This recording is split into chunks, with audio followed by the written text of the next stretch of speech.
Sarajevo. The 28th of June, 1914. A motorcade carrying the heir to an empire makes a wrong turn into a narrow side street. By pure chance, a young assassin is standing on that exact corner. He steps forward. He fires twice. In the world we know, those two shots kill Archduke Franz Ferdinand and his wife, and within 6 weeks, they have set fire to the entire planet. But what if that car had not turned? What if the driver had simply followed the route he was given and driven straight past the boy with the pistol? What would the 20th century have looked like without the First World War? To understand this alternate history, you have to first understand just how nearly it did not happen at all. The assassination of Franz Ferdinand is often told as destiny, as the inevitable spark of an inevitable war. The truth is almost the opposite. It was one of the most improbable, bungled, luck-soaked killings in modern history. On the morning of June 28th, there was not one assassin in Sarajevo. There were several, spread along the Archduke's announced route, each armed, each waiting. The first man in position lost his nerve and did nothing. The motorcade rolled past him untouched. The second man threw a bomb. It bounced off the folded roof of the Archduke's car, rolled into the street, and exploded under the car behind, wounding officers and bystanders, but the Archduke drove on, unhurt. At that point, the plot had effectively failed. The Archduke reached the town hall. He was alive. He was angry and shaken and surrounded by security. The sensible thing, the safe thing, was to leave the city by the fastest possible route. And that is nearly what happened. The Archduke decided to change his plans, to skip the rest of the program, and instead drive to the hospital to visit the men wounded by the bomb. A new route was chosen, a safer route, one that avoided the narrow streets entirely. But the new plan was never properly passed to the drivers, so the lead cars set off along the old route. And when the Archduke's driver followed them and began to turn off the main avenue into a narrow side street, a senior officer in the car shouted at him that he was going the wrong way. The driver stopped. He put the car in reverse to back out of the turn. And the car came to a halt, slowed, stalled, motionless, directly in front of a delicatessen, where one of the assassins, a 19-year-old named Gavrilo Princip, had drifted after the bomb attack failed, believing the day was lost. Princip looked up from a few feet away and saw the heir to the Austro-Hungarian Empire sitting stationary in an open car. So the question is not whether this could have gone differently. It went differently a dozen times that morning, and only failed to go differently on the very last try.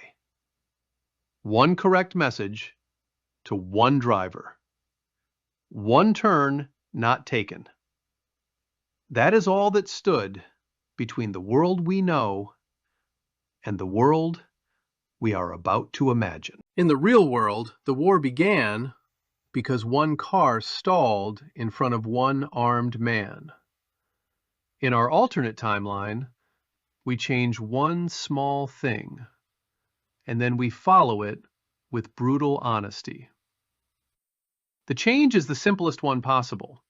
The new route, the safer route, decided after the bomb, is actually communicated to the drivers. An officer at the town hall writes the change down and walks it to the lead driver himself. No wrong turn is made.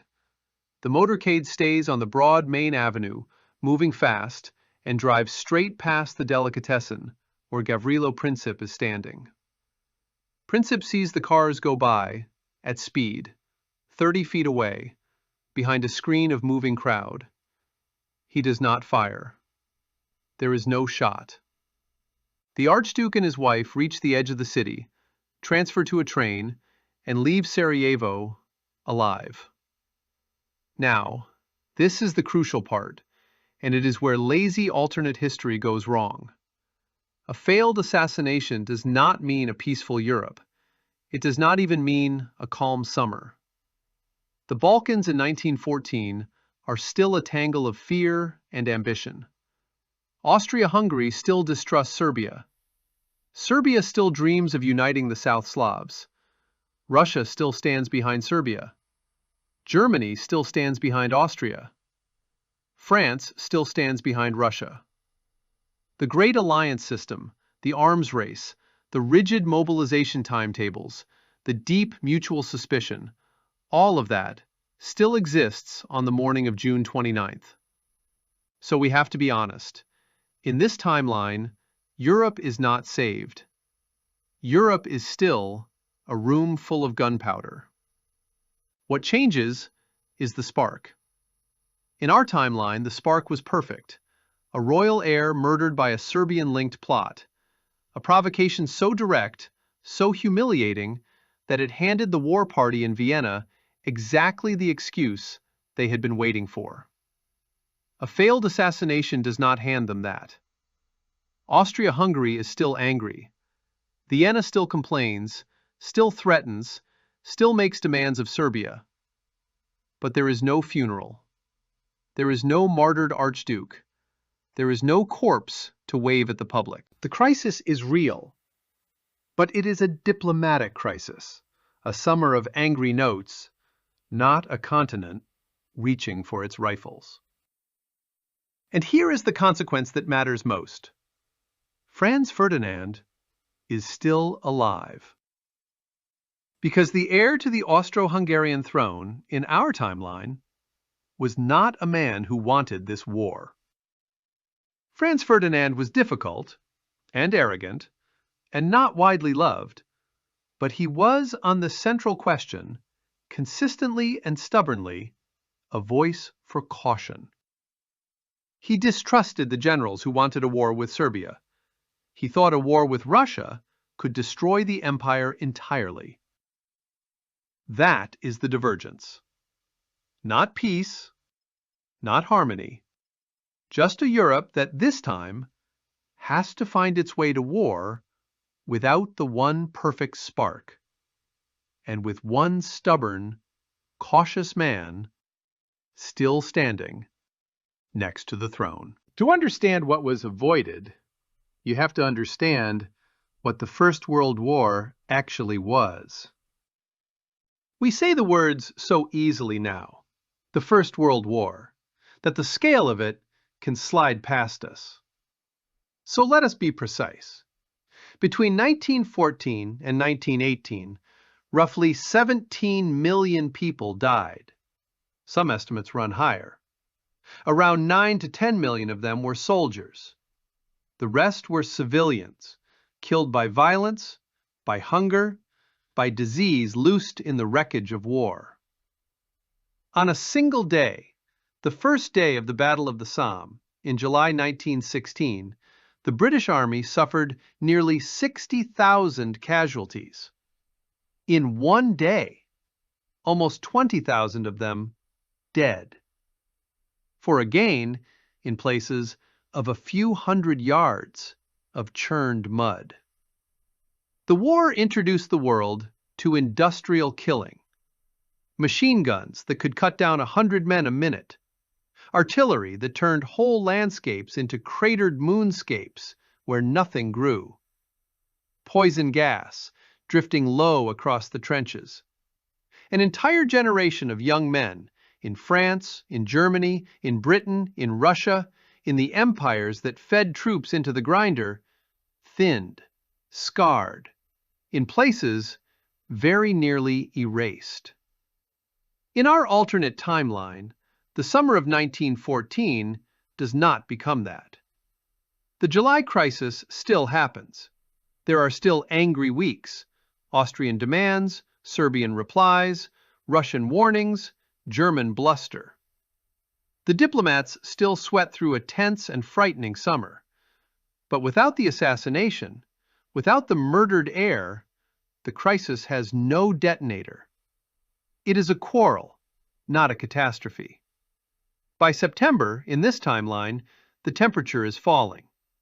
Austria-Hungary, never as ready for war as its loudest generals pretended, settles for a diplomatic humiliation of Serbia rather than an invasion. Russia, relieved, stands its army down. Germany, watching its allies step back, does the same.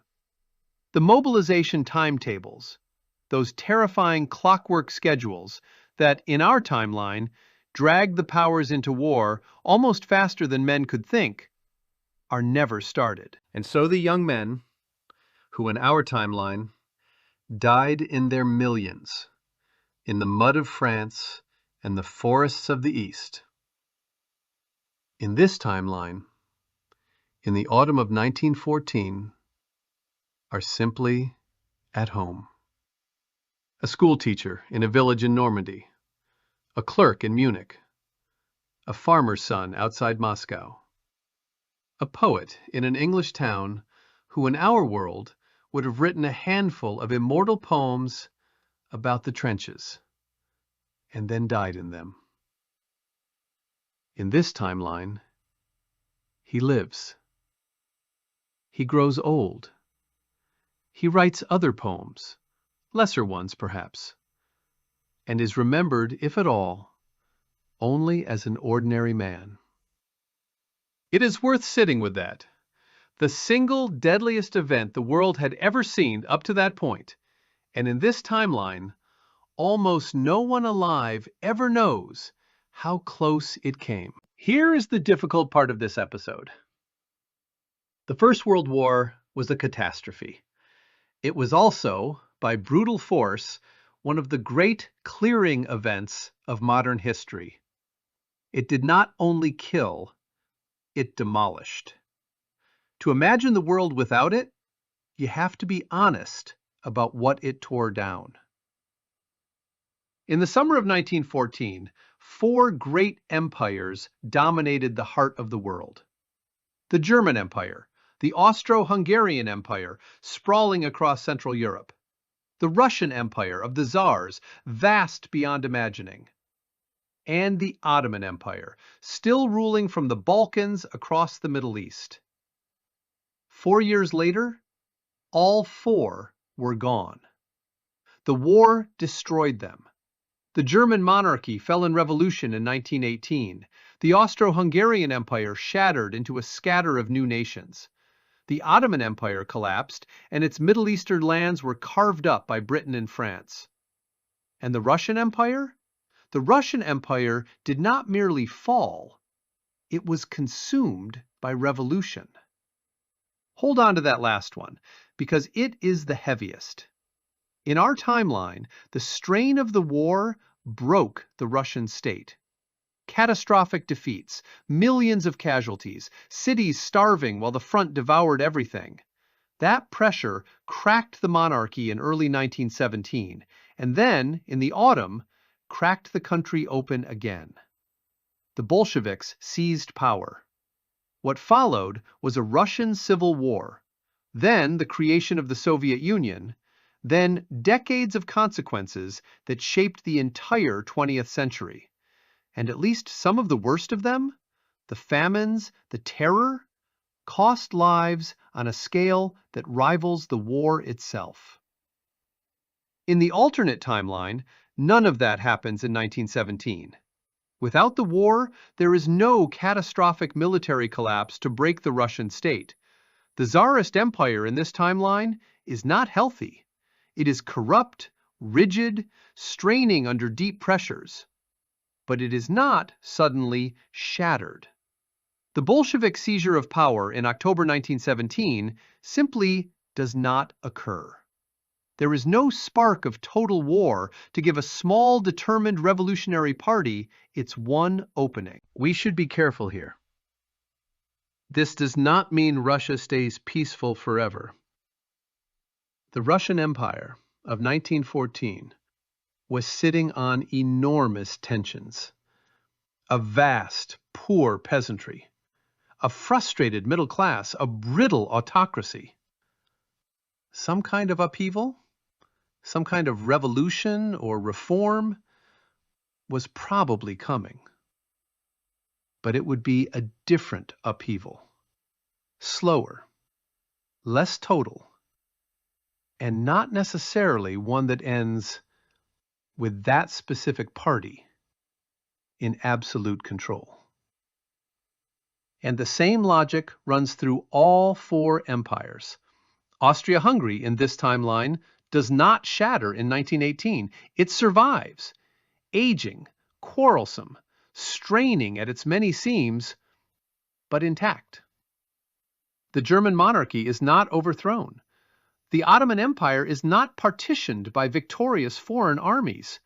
So the map of this alternate world is a map our grandparents would barely recognize. The old crowns still sit on the old heads. The 20th century in this timeline does not begin with the violent death of the entire imperial order.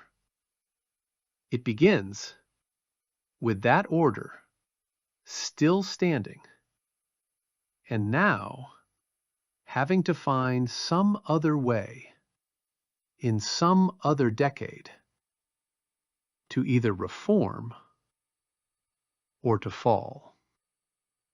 So let us follow that thread forward. If the War of 1914 never comes, does that mean the alternate 20th century is simply peaceful? No, and we have to be unflinching about why. The First World War was not caused only by the assassination. The assassination was the spark, but the room was already full of gas. Great power rivalry, a naval arms race between Britain and Germany, a web of alliances that turned any two-nation quarrel into a six-nation war. Nationalism running hot in a dozen countries at once. Empires competing for colonies and markets across the whole globe. In our alternate timeline, all of those pressures are still there. On June 29, 1914, and they do not evaporate just because one assassin missed. So the honest reading is not a century of peace. The honest reading is a century of recurring danger. Without the catharsis and the sheer exhaustion of the real First World War, the great powers keep circling each other. The arms race continues. Crises keep flaring in the Balkans, in the colonies, on the seas. Most of those crises in this timeline are contained, diffused by diplomats, settled by conferences, stepped back from at the brink. That is the optimistic thread, and it is a real one. A Europe that never suffers 1914 may simply get better and better at managing its own fear, crisis after crisis handled, until the alliance system slowly cools into something less rigid and less dangerous. But there is a darker thread, and an honest alternate history has to hold it up too. A great war postponed is not always a great war prevented. Imagine the rivalry simmering on into the 1920s, into the 1930s, and now the powers go to war not with the weapons of 1914, but with the weapons of a later decade. More aircraft, better tanks, heavier bombers, able to reach deep into enemy cities. Chemistry and physics and industry, all 20 years further along. A European war that breaks out in, say, 1931 instead of 1914 might be even worse than the war we know. The trenches of our First World War were horrific, partly because the defensive weapons, the machine gun, the barbed wire, the heavy artillery, had outrun the offensive ones. Give the generals 2 more decades of aircraft and engines and explosives, and you may simply get a faster, more mobile, more devastating catastrophe. So the alternate timeline does not hand us a guaranteed peace. It hands us an open question. Maybe the great powers, given more time, learn to step back from the abyss. Or maybe they simply arrive at the abyss later and fall into it from a greater height. Some of the deepest consequences of avoiding the war are not about empires or armies at all. They are about specific people and the futures that the war, in our timeline, handed to them. Consider one man. In 1914, he is a failed artist in his mid-20s, living a marginal, drifting life in Central Europe. He has no power, no followers, no prospects beyond obscurity. The First World War transforms him. He volunteers. He serves 4 years in the trenches. The war gives him, for the first time, a sense of belonging, of purpose, of cause. And then the war is lost, and the defeat, the humiliation, the bitterness of a shattered nation becomes the fuel for everything he does next. The man, of course, is Adolf Hitler, and the path from that drifting, powerless young man to the dictator who would launch the Second World War and orchestrate the Holocaust runs directly, unmistakably, through the First World War and its aftermath. No First World War means no German defeat in 1918. No defeat means no stab-in-the-back myth, no humiliating peace treaty, no shattered and vengeful Germany. And without that wreckage to rise out of, it is very hard to see how an obscure, failed artist ever becomes anything at all. We should be careful and precise here. This does not mean the alternate timeline has no tyranny, no extremism, no horror. The hatreds that fed the worst movements of the 20th century, including murderous anti-Semitism, existed long before 1914. They did not need the war to be invented. But specific catastrophes need specific conditions. The particular nightmare of Nazi Germany, that exact regime, led by that exact man, rising at that exact time, depended on a defeated, traumatized, economically broken Germany. Remove the First World War, and you remove the soil that particular poison grew in. And it is not only one man. The First World War was a forge that hardened a whole generation of figures into the shapes that defined the century. It radicalized revolutionaries. It elevated generals. It broke some leaders and created others. An entire cast of 20th century history was cast in the heat of those 4 years. In the alternate timeline, that forge is never lit. The drifting artist stays a drifting artist. The exiled revolutionary stays in exile.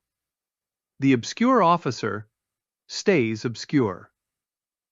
The 20th century still has its share of villains. History always supplies them. But they are different villains, in different countries, facing different opportunities.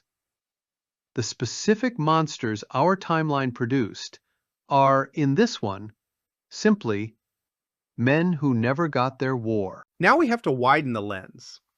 Because the First World War did not only kill men and topple kings.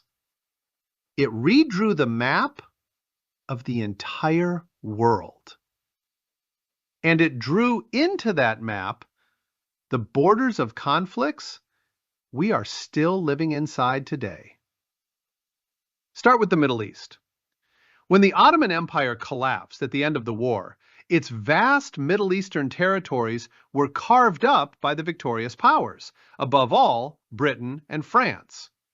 New countries were drawn, their borders settled, in part, by foreign diplomats with rulers and maps, dividing the region into zones of influence.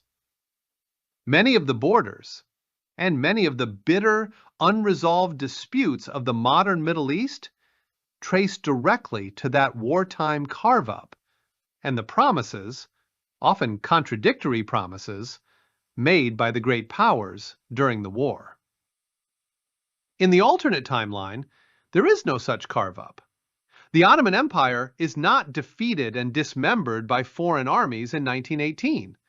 It survives, troubled, aging, facing its own deep internal pressures. But it is not replaced overnight by a set of borders drawn in European capitals. This does not mean the alternate Middle East is peaceful or stable. The Ottoman Empire had enormous internal tensions of its own.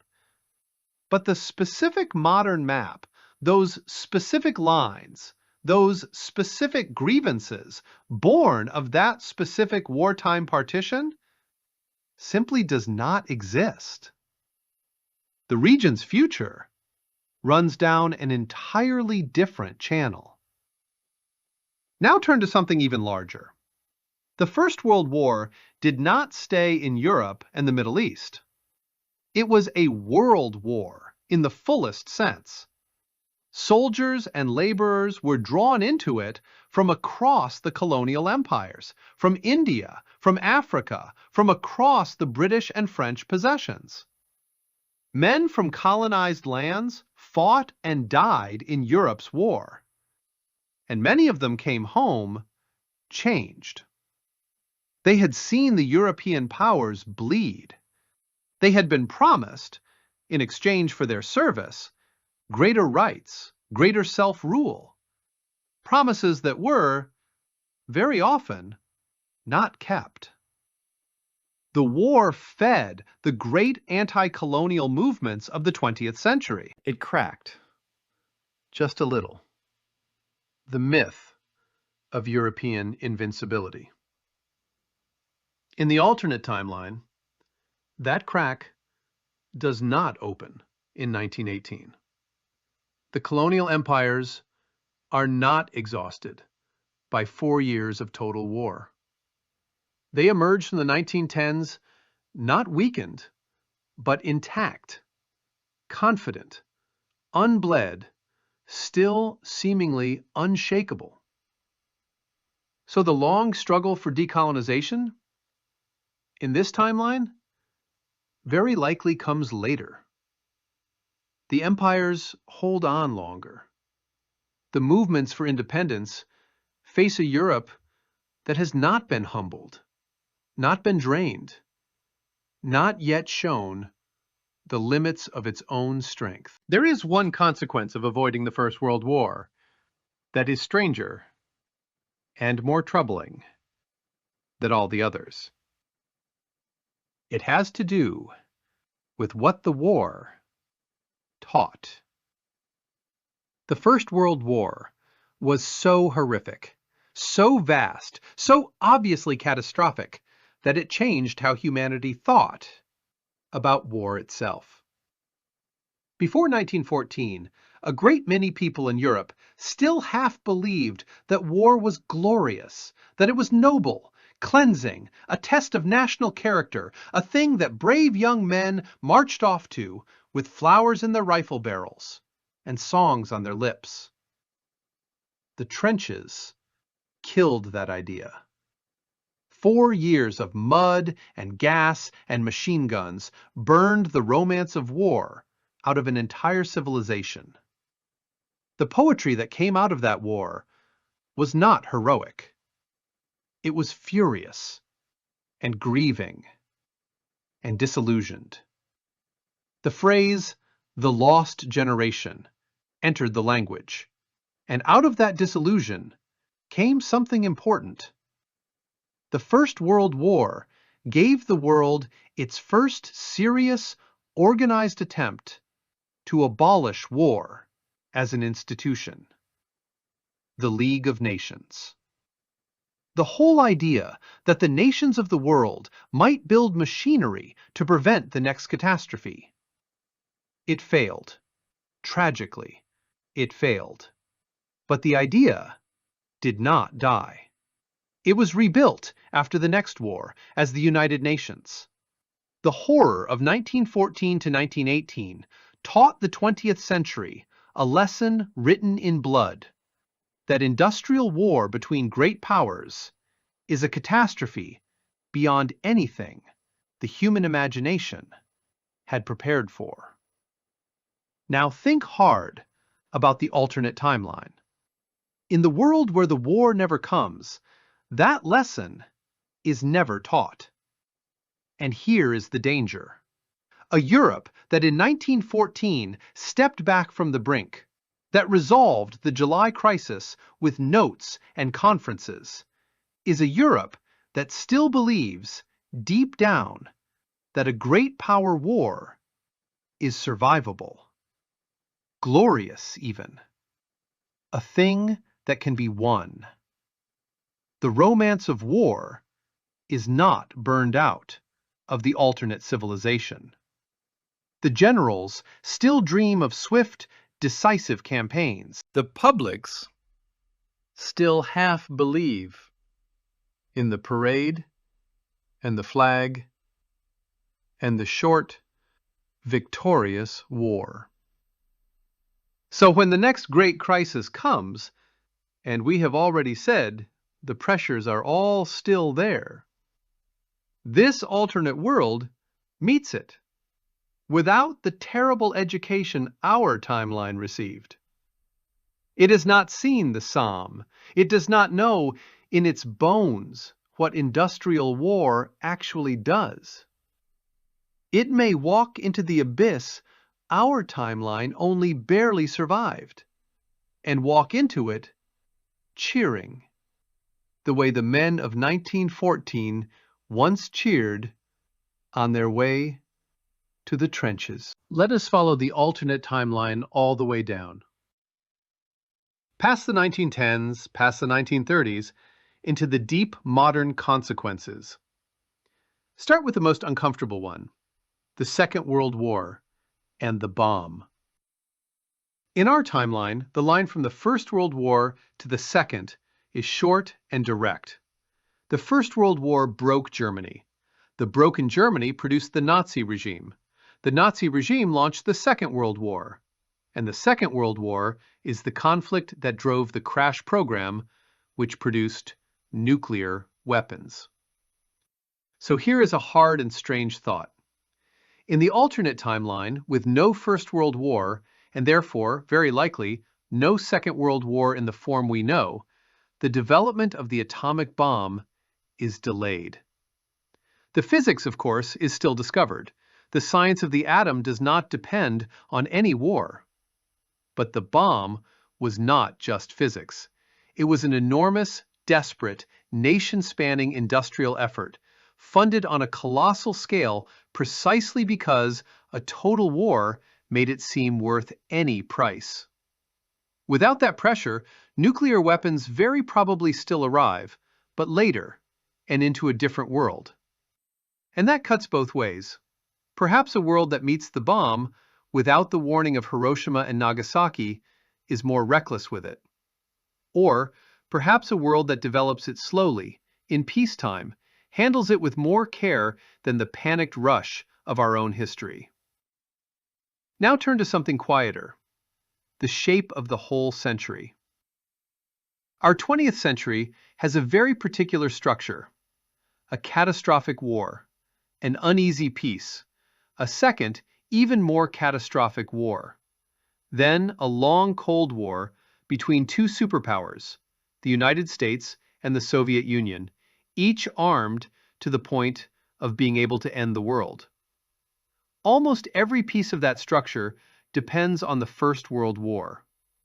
No First World War, very likely no Russian Revolution in the form we know, and therefore no Soviet Union as the specific superpower our history produced. No collapse of the old European empires in 1918 means the United States does not rise into the gap left by their fall, or rises far more slowly.